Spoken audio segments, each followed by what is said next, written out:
Hola a todas y a todos, mi nombre es Yurbi García, estudiante de la Maestría de Estudios de la Mujer de la Universidad Central de Venezuela. Y en Teoría Feminista estaremos conversando del feminismo ilustrado. Y es que cuando pensamos en la ilustración del siglo XVIII, pensamos en libertad, igualdad y el fin de las tiranías. Pensamos también en el contrato social. Pero, ¿qué pasa cuando leemos la letra pequeña de ese contrato? Hoy vamos a analizar el libro de Emilio o de la educación de Jean-Jacques Rousseau para descubrir cómo las luces de la razón ilustrada construyeron al mismo tiempo las cadenas domésticas para las mujeres. Y es en el año 1762, Europa vibraba con la promesa de la razón. Sin embargo, esta universalidad tenía un sesgo de género y de clase. El sujeto de derechos era exclusivamente el varón burgués. En este contexto, las mujeres no eran sujetos pasivos. En los salones literarios y calles ya se empezaba a gestar lo que hoy conocemos como la primera ola del feminismo. Y es que las mujeres empezaban a exigir que la igualdad no se detuviera en la puerta de sus casas. Frente a esta incipiente rebelión intelectual femenina, Rousseau escribe el libro Emilio, su obra pedagógica, y no lo hace al azar. Su objetivo es político y es contener los reclamos de emancipación y fijar las fronteras de los géneros bajo un supuesto orden natural. Estudiar este texto hoy es indispensable para entender los cimientos del patriarcado moderno. Rousseau empieza el libro criticando a John Locke. Dice que Locke cometió el error de dejar a su gentil hombre a las puertas del matrimonio, dando por terminada su obra. Pero para Rousseau, el nuevo ciudadano, Emilio, no está completo sin una compañera diseñada a su medida, y esta es Sofía. Pero ¿para qué el Estado republicano necesita regular la educación de la mujer? Porque para Rousseau la estabilidad moral de la república depende de la estabilidad de la familia. La justificación del autor se mueve entre la moral y la supervivencia del Estado. Rousseau argumenta que la mujer debe ser estrictamente doméstica porque es la depositaria de la legitimidad de los hijos. Si la mujer es infiel, disuelve la familia e introduce enemigos secretos en el hogar. La familia es vista entonces como la pequeña patria donde el ciudadano aprende a amar a la patria grande. La domesticidad de la mujer es la condición de posibilidad de la libertad pública del hombre. Ahora, entremos al núcleo del texto analizando sus conceptos claves. El primero es la ley de la naturaleza o complementariedad simétrica. Rousseau dice que en lo común a la especie, hombre y mujer son iguales, pero en lo que respecta al sexo son opuestos. Y es que el varón debe ser activo y fuerte y la mujer pasiva y débil. De esta falsa premisa biológica, Rousseau deriva una obligación ontológica.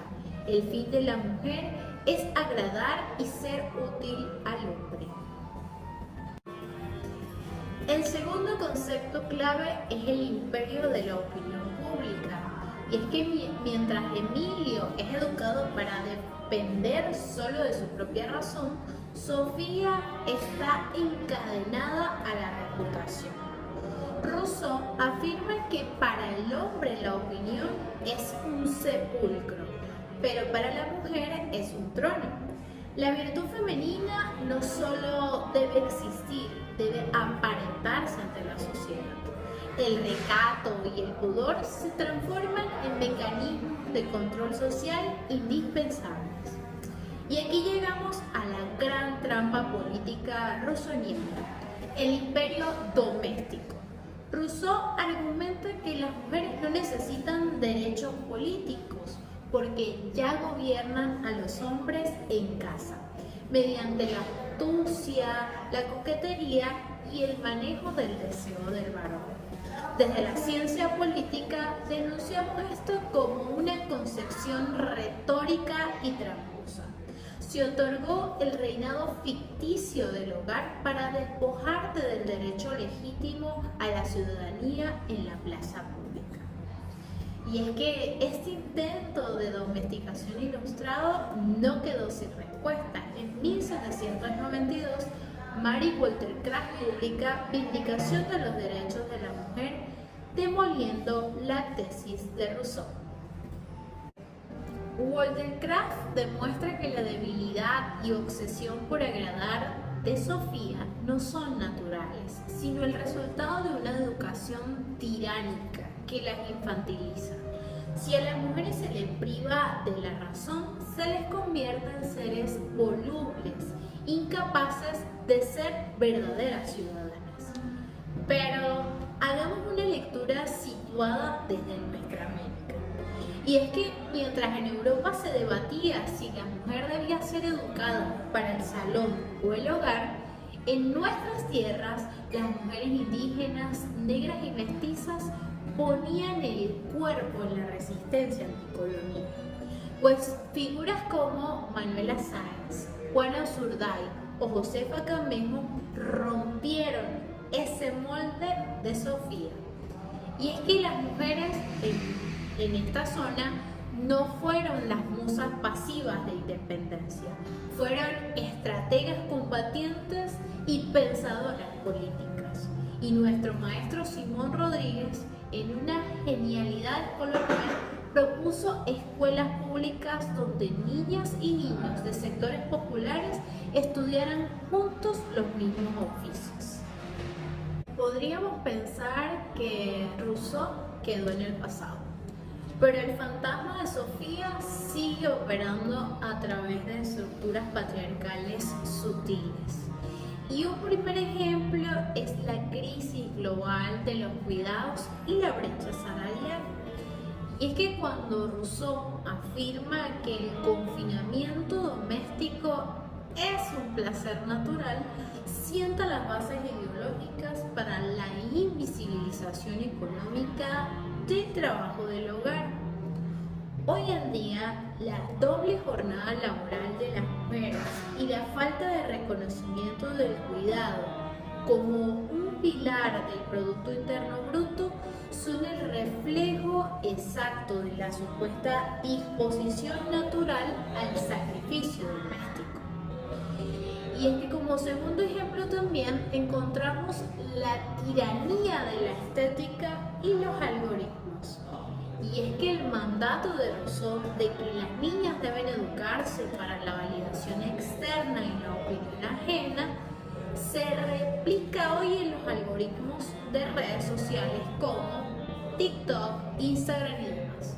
El auge contemporáneo de los movimientos como los drag wives, esposas tradicionales, que se refiere a un movimiento cultural y de redes sociales compuestos por mujeres que eligen adoptar roles de género sumamente tradicionales dentro del matrimonio, que romantizan además la sumisión, la dependencia económica en plataformas digitales, demuestra que el modelo de Sofía está definitivamente activa en las diferentes estructuras a nivel cultural en pleno siglo XXI. Otro ejemplo es el cuestionamiento judicial a las víctimas, pues Rousseau argumenta que la naturaleza dotó a la mujer de pudor para frenar los deseos sin límites del hombre y culpabiliza a quienes no resisten con suficiente fuerza. Este pensamiento atroz sobrevive cuando en los tribunales actuales se juzga a una víctima de violencia sexual preguntándole qué ropa llevaba, si había tomado alcohol o por qué no se defendió más. trasladando la culpa del agresor a la conducta de la víctima. A pesar de sus intenciones políticas y patriarcales, Rousseau hizo 3 aportes involuntarios cruciales al feminismo. Y es que al detallar cómo educar a Sofía, admitió implícitamente que el género es una construcción social y pedagógica, no puramente biológica. También sirvió como el antagonista perfecto, pues su radical exclusión forzó la brillante respuesta de Walter Kraft y el nacimiento de la teoría de género moderna. Al conectar la familia con el Estado, demostró mucho antes de la segunda ola feminista que lo personal es político y que la reproducción de la vida es un problema de alta política. Para concluir, como feministas y relatoras de nuestra propia historia, nuestro deber académico y militante es interpretar a Rousseau y visibilizar lo discriminatorio y androcéntrico del desarrollo de la Ilustración y de los retos de las mujeres de esa época. El desafío actual es construir sistemas de educación y de organización social que rompan definitivamente con la simetría entre Emilio y Sofía. Además, necesitamos una sociedad donde el cuidado y la política, la razón y el afecto sean una corresponsabilidad colectiva, humana y profundamente justa. Muchísimas gracias.